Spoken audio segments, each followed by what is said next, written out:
Jay, you gonna have Blake on your bike, man? Huh? Any chances of picking up Blake Lively and having her on the back of this? Never happened. Justin Baldoni might have a better chance as a guy, man. I think everybody has a better chance. Wow, thanks, Jay. Jay Leno just humiliated Blake Lively live on air, roasting her so bad even strangers apparently have a better shot with him than she does. So this means that the entire narrative that Blake Lively created about this smear campaign could collapse. This came after Blake's fake smear campaign against Justin Baldoni collapsed, built on stolen texts, shady subpoenas, and exposed lies that Hollywood isn't covering for anymore. Wow. He is saying what everybody else is thinking right now. No one wants to have Blake Lively on their bike. That's for sure. You know it's bad when even Jay Leno, the guy known for being Hollywood's Mr. Nice Guy, the car-collecting, dad joke-making legend, can't hold back anymore. We're talking about the man who's been in the industry for decades, rarely picks sides, keeps it friendly, and still somehow finds time to cruise around on his motorcycles like a chill grandpa. And yet, even he couldn't resist roasting Blake Lively into the ground. That's how messy this whole situation has gotten for her. Everyone knows who Jay Leno is. And what's special about Jay Leno is that everyone likes him. He's a very sympathetic guy. I've met so many people who said that Jay Leno is just like, he's just well liked everywhere. Blake Lively, the so-called sweetheart of Hollywood, has been walking around for years pretending she's America's golden girl. While behind the scenes, she's been running what I'd call one of the most pathetic smear campaigns this town has seen. And guess what? It's finally blowing up in her face. So for him to say something like this about Blake Lively, I think is major, and it's really showing where Hollywood stands, really, when it comes to her. Jay Leno didn't just casually reject her. He nuked her reputation with one savage line that basically said, "Even random strangers have a better chance with me than Blake Lively." Now, you don't need me to tell you how brutal that is coming from Leno. The guy literally avoids drama like it's his job. He could have smiled, nodded, dodged the question, but nope, he went in. Yeah, so if you missed that, this photographer said to Jay Leno, any chance of you picking up Blake Lively on your bike? And he said, that would never happen. This isn't just shade. This isn't some late night monologue jab you forget the next day. This is a sign that even the biggest names in Hollywood are tired of Blake's nonsense. Her carefully crafted narrative, the sweet, charming, relatable actress, yeah, that's dead. Gone. Burnt to a crisp. All thanks to the pile of legal disasters she created trying to control her public image. We're talking sham lawsuits, fake subpoenas, shady backroom schemes, and now the house of cards is finally collapsing. Jay Leno's little comment might seem small, but let me tell you, in Hollywood, that's code for she's finished. And he said maybe Justin Baldoni has a better chance. And Jay Leno said everybody has a better chance than her. And honestly, the way Leno delivered that burn, chef's kiss. It all went down during this casual paparazzi run-in. You know, one of those random Hollywood moments where celebs are caught off guard. Some photographer, clearly knowing the drama, throws out the question, "Hey Jay, any chance you'll have Blake Lively riding on the back of one of your iconic bikes?" Simple question, right? Leno could have smiled, changed the subject, done the classic no comment, but nope. He hit back with zero hesitation. That would never happen. Never. That's brutal. Coming from Jay Leno, that's basically a public execution. You know, Hollywood is known to protecting its own until it doesn't. And when someone on the inside starts distancing themselves like he's doing here, I think that is a huge sign. But wait, it gets better. The guy brings up Justin Baldoni, you know, the one Blake's been trying to drag through the mud with her weak, falling apart smear campaign. And Jay doesn't hold back there either. He straight up says, everybody has a better chance than her. Everybody. Random fans, the Uber driver, probably even the camera guy filming him.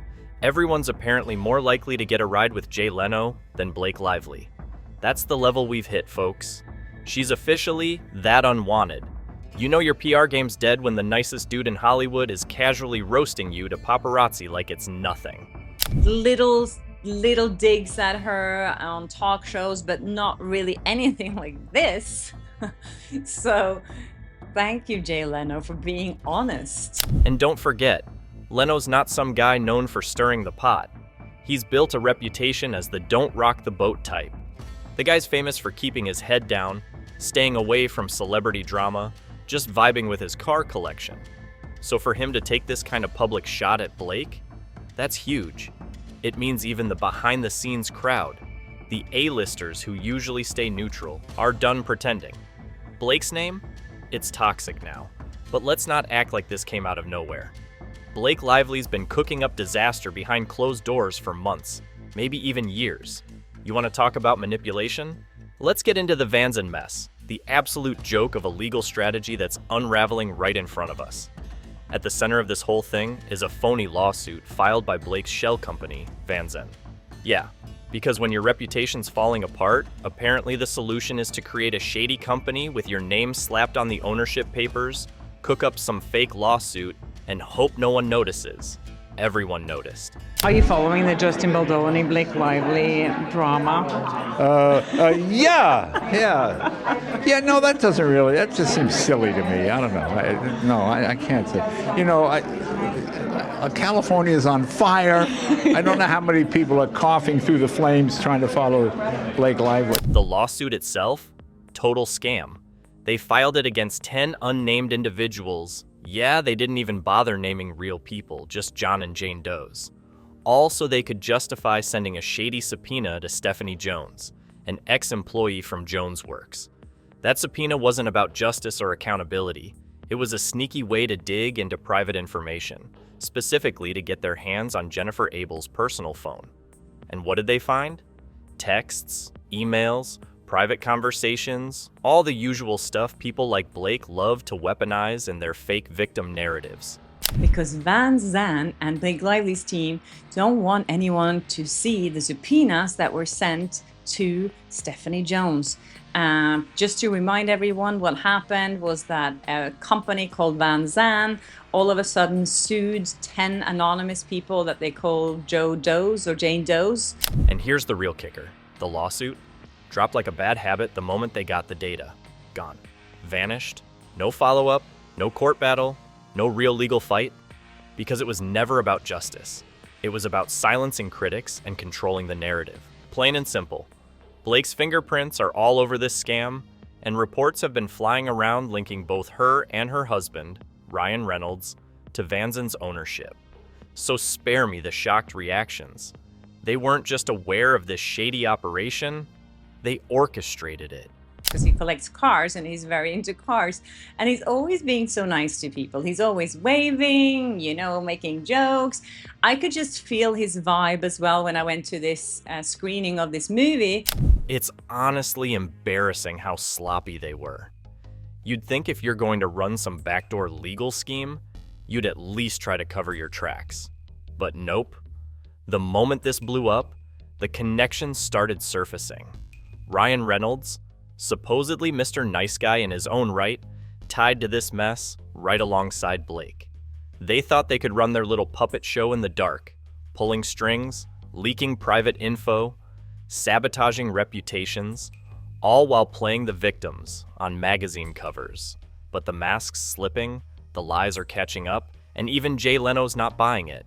I don't know how many people are coughing through the flames trying to follow Blake Lively. You know it's over when the Hollywood elites, the people who usually close ranks to protect their own, start backing away.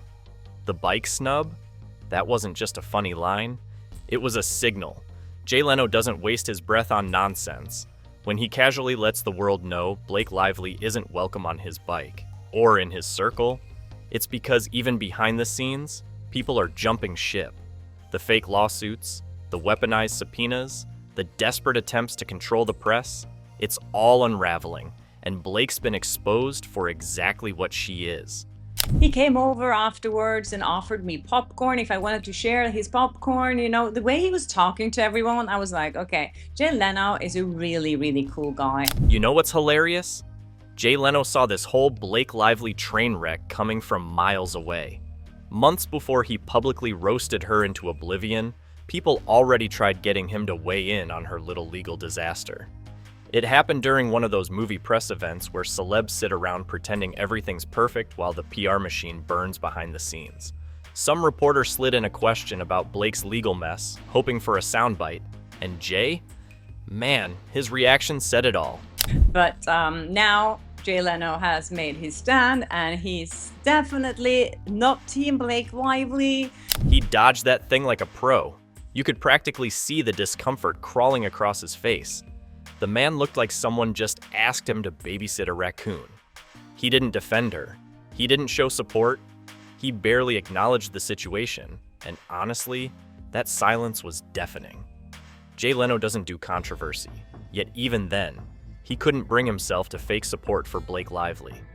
That's how cooked her reputation was, even back then. And let's not forget the context here. This wasn't happening in some quiet week where the biggest headline was a celebrity breakup. No, this was during the California wildfires. The entire state was literally burning to the ground. People coughing through smoke, homes destroyed, and in the middle of all that, Blake's PR disaster is what people expected Jay to care about? Leno basically brushed it off like, we've got bigger things to worry about. Nobody gives a damn about Blake's overhyped drama, especially when it reeks of manipulation. And reek it did. You could read it all over Jay's face. He didn't need to say a word. His body language screamed, "Yeah, I see through this act." And turns out, he wasn't alone. Fast forward to the bike roast, and suddenly the gloves are off. That awkward hesitation from months ago turned into open mockery. Even the people who stayed neutral, the ones who usually zip their mouths shut when scandals hit, are done covering for Blake's fragile little image. And honestly, it's no wonder. Her entire smear campaign against Justin Baldoni is collapsing faster than her fake victim routine. Blake built her case around one thing: stolen private messages. That's right, the smoking gun that was supposed to prove this epic smear campaign against her, turns out it came from the shadiest subpoena in Hollywood history. Let's talk about that mess for a second. The only reason Blake even had those private texts and emails to wave around like evidence is because her team snuck them through a sham subpoena. Baldoni's legal team, rightfully suspicious, demanded to see the full original subpoena documents. And surprise, surprise, Blake's team handed over selective, cherry-picked pieces. Classic manipulation move. It's like showing the judge half a puzzle and pretending the picture's complete.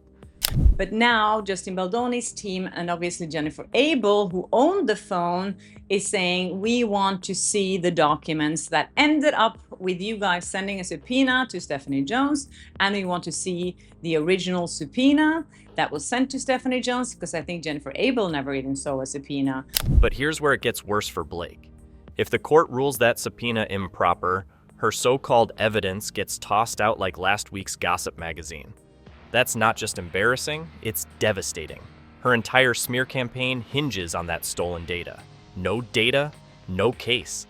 And legal experts are circling like sharks, warning this could lead to sanctions, formal reprimands, or even parts of Blake's lawsuit being struck entirely.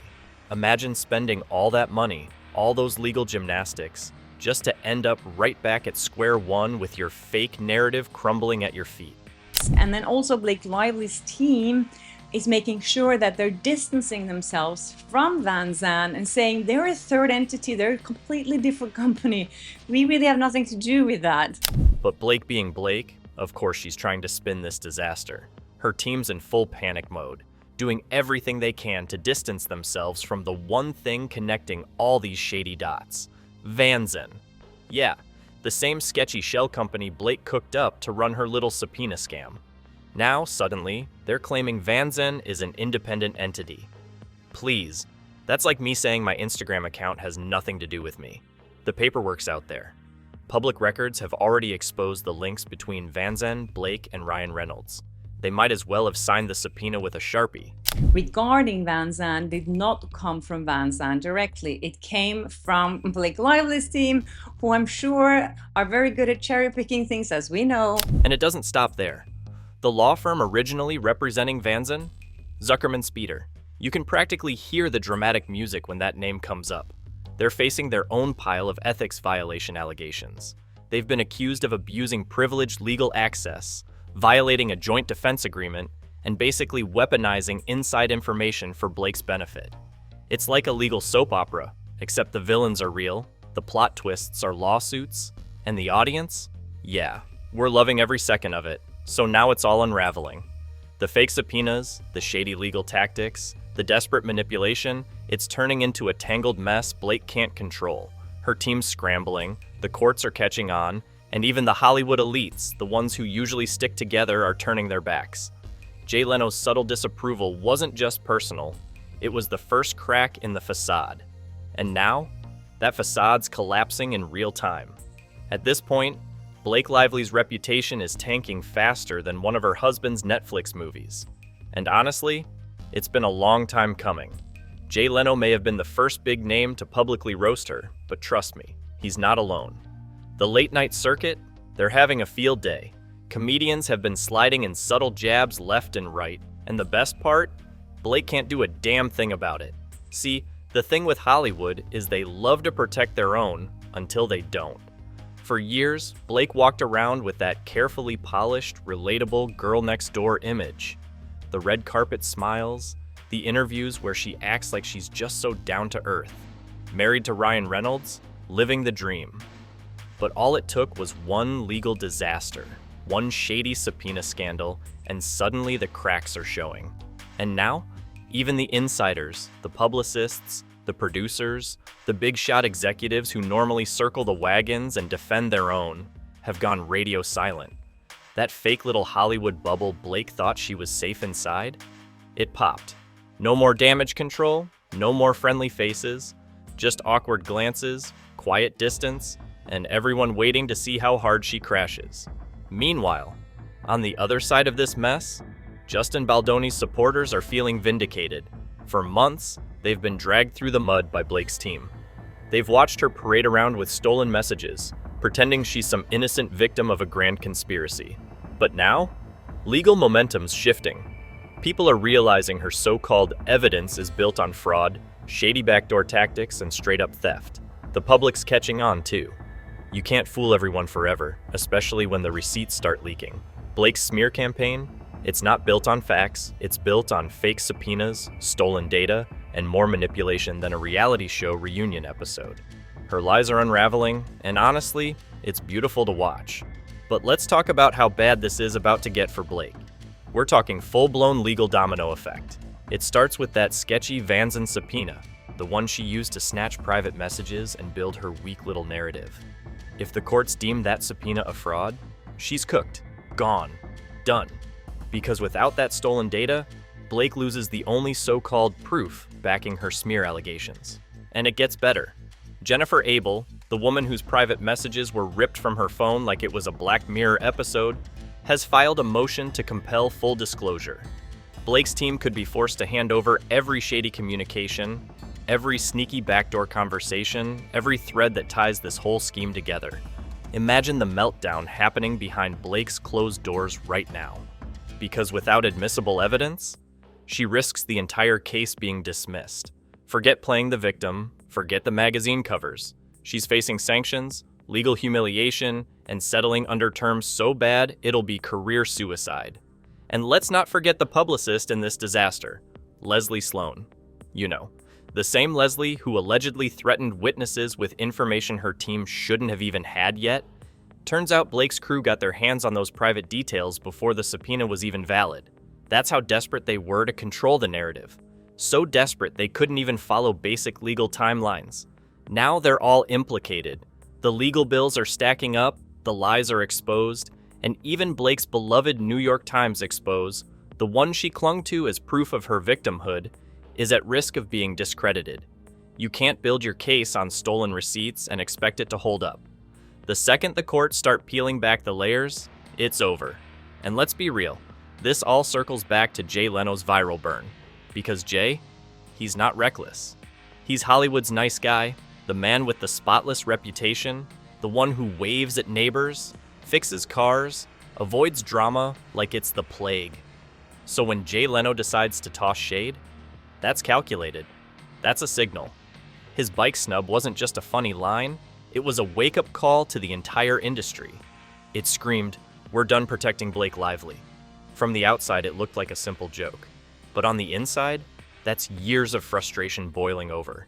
Years of watching Blake manipulate the media, weaponize her PR team, twist the truth, and now, the insiders are done playing nice.